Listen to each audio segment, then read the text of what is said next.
She's going to lay really close to you just in case you decide you don't want the drink. Alcoholic dog. We're rolling. Let's go. It's hard to have the creative juices when the director's being really mean to you. All right. Let's talk about this. So.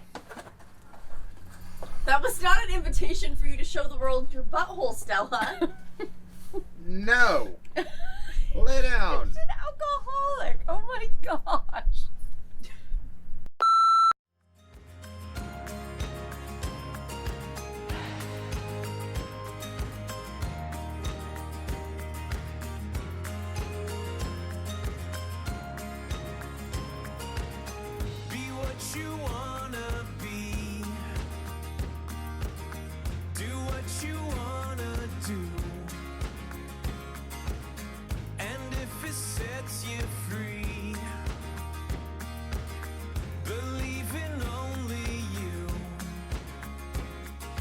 Yesterday is gone, forget about tomorrow and the ceilings you see right through.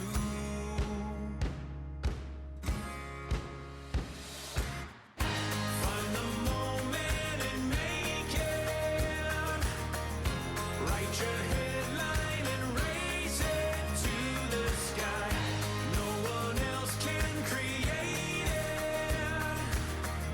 Take your banner and raise it to the sky.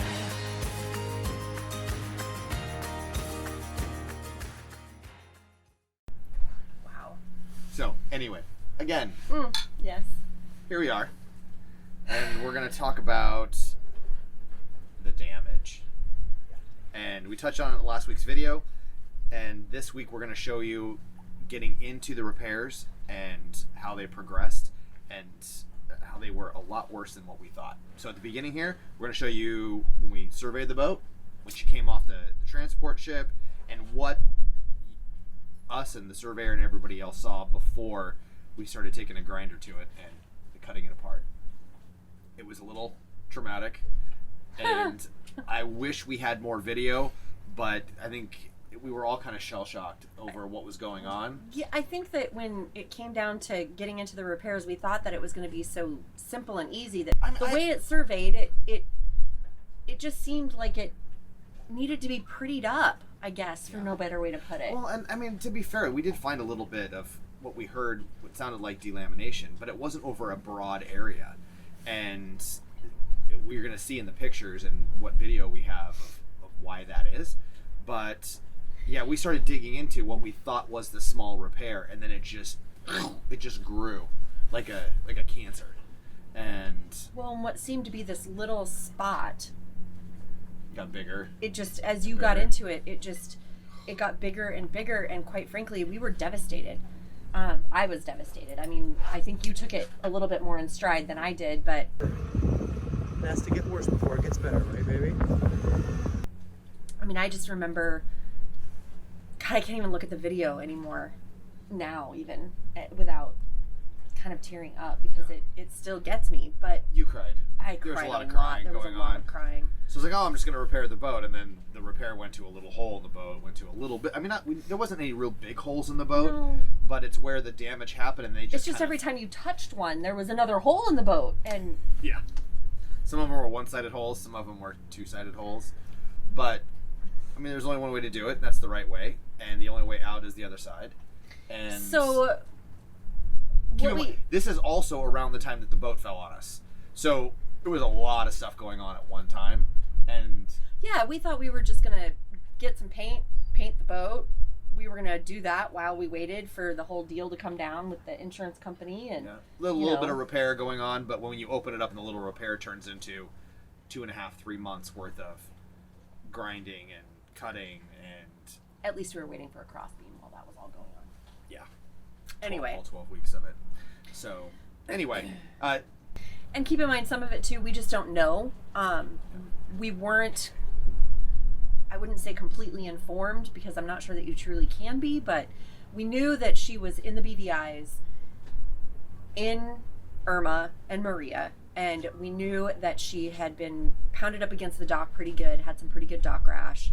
We knew that there had been repairs done. We saw all of that when we surveyed. The surveyor went through the boat and, you know, did all of the sounding and everything, kind of pointed out, hey, you may want to check into this place. Keep in mind, she was floating when we went and looked at her. So she wasn't so for those of you who don't know, let's talk about what a hurricane damage boat is. Yeah. So a hurricane damage boat is any boat that sustained any damage, no matter how minor or major, during the course of a named storm. Well, that's a broad range. You lose a solar panel and file an insurance claim it's on it. It's a hurricane damage boat. Or don't file an insurance claim. Technically, it's a hurricane damage boat. So this boat, so typically in a really bad hurricane like Irma was, most of the boats that got damaged were what they call CTLs, which is a constructive total loss, which means it's like you get in a car accident, the car gets totaled, the insurance company takes it, and somebody could buy that car and fix it. Sorry. I'm like, you're trying to dump over my drink? No. You could buy that vehicle and fix it, but you'd have what they call a salvage title. So the boat would be a salvage boat. This boat obviously had some damage to it. We're assuming the insurance company paid it at some level, but the boat wasn't a CTL. We actually bought it from the owner who bought it from the charter company. It was a clean. So technically we're the third owner, Yeah. none of which was the insurance company that ever owned the boat. Correct. So the boat was operational, living in it, hot water, you know, running water, sinks, heads, toilets, bilges, all that. I mean, the boat was... Batteries, the whole 9 yards. Yeah, I mean, everything was fine. Everything was fine. Yeah. It could have sailed from the BVI's back to Florida. So we got it here. We were really excited. We knew there was some repair to do. We anticipated doing a full refit on the inside of the boat, changing a bunch of stuff. Obviously, everything you've seen so far with batteries and solar. So we were rolling pretty good. We were kind of taking the stuck in the yard with COVID in stride, and so that was why it was a bit of a smack in the face when not only did the boat fall on us, but then we started cutting these holes open or cutting the repairs out, grinding back to see where the repair was. And it just got bigger Ugh. and bigger and Anyway. bigger. So we thought that we would start with the most difficult repair. We thought that the repair that was midship was going to be the most difficult repair. Yeah. Give you a little hint, it turned out to be the easiest repair, and we saved the most difficult one, unfortunately, which we thought would have been the easiest, for the very last. So, But it ended up working out well for us because we hadn't done fiberglass work before, and now I can do it with my eyes closed. So the way these boats are built, a lot of boats are built, is that there is a mold that they spray with gel coat, which is really acts as the release agent off of the mold. And then from there they lay in fiberglass, typically vacuum bag it to pull all the air out and what have you. Then balsa core is laid in, which adds structural rigidity. So our balsa core is 3/4 of an inch thick. They epoxy that in, or actually polyester resin that in. Then they lay another several layers of fiberglass over top of that. So that sandwich of gel, fiberglass, core, fiberglass creates the structural rigidity integrity of the vessel. And when the boat gets hit from the outside, one of two things can happen, or one of several things can happen. You can break that fiberglass layer and open up the core. You can get it hit hard enough where it actually damages the backside, the inside skin of the boat. But to do those repairs when it's in a storm, things get wet because it's raining and it's storm surge hurricane, and yeah. all the different things that go into the very gut-wrenching part of a storm. So when you have the outside skin that's damaged and then it gets water on it for days and days and days, that balsa core acts like a sponge and it sucks up the water. And when it sucks up the water, when you do a repair, of course, you take all of that out, replace it, and with dry product and put it back in.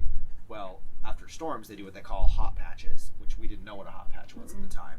So they will rub it down with acetone, pour acetone, or Because acetone helps to pull the moisture out. pull the moisture out, and it's dried just long enough. Then they mix up resin really, really hot, and they lay it on before it has a chance to blow off. Because the moisture will push off and blow out fiberglass and resin if you're trying to lay fiberglass over top of a wet structure. So a hot patch is basically they just put so much activator in the resin that it just sets up so fast that it can kind of traps it in.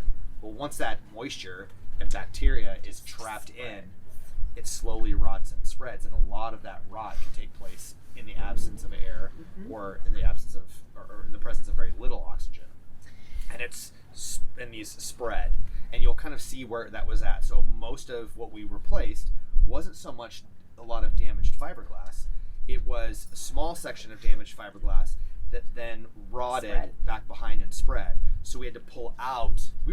I ground out good glass to get to the wet core. Well, and just to make sure that we did the repairs correctly. So we wanted to make sure that we got all of the wet core and all of... You don't want to leave any of that in the boat. Exactly. We didn't want any damage to continue to spread and seep after we did our repairs. So that's why when you look at the midship section, where this little piece that's like this big, It's a little hole. it's this little hole, it turned into the gigantic middle finger. That's what it looks like. It does. Looked like the boat was flipping everybody off They for called months. us the middle finger boat for a few months. It turned into this gigantic section because we wanted to make sure that we got everything. So when you're grinding that out, you're going to see these pictures that are coming up, or are seeing these pictures, and what you're seeing is there's some erratic shapes. But what we're doing is we're continuing to grind back until we get to dry balsa core, and then once we get back to that, then we grind even farther and take out not only the wet, but then a perimeter or a little bit of dry core all the way around, so that we're absolutely positive that not only did we get to the edge of the wet, but we took out then another layer of dry next to it, so that we were able to make sure that there was nothing hiding behind or leaching that we couldn't see or register with a moisture meter or something like that. So we pull all of that back out, and then what we do a taper. So most of our repairs, depending on where they were, the minimum was an 8-to-1. Most everything was 12-to-1. Tie back in. So what does that mean? So what that means is that if you take out for every unit of measure deep, so this is a gross over exaggeration, but let's say that the repair is 1 inch thick, the fiberglass skin is 1 inch thick, you would then feather and taper back the fiberglass that you're tying into 12 inches. So for our case, the fiberglass was 1/8 of an inch thick, or 3/16 of an inch thick.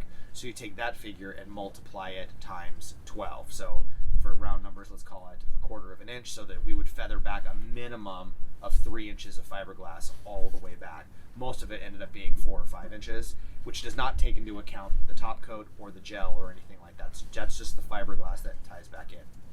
Also, a lot of times when they do these repairs, they'll just do a little bit of glass and then they just slap on a ton of filler material, which is what I was cutting and grinding out, was filler. Kind of like if you think about repairing a car, it's kind of like Bondo. Yeah. So the filler material that they use is the equivalent to putting Bondo on a car to bring a dent forward, or instead of doing a metal repair. Right. So yes, there's still some filler on our boat, but we did all of the glass repair.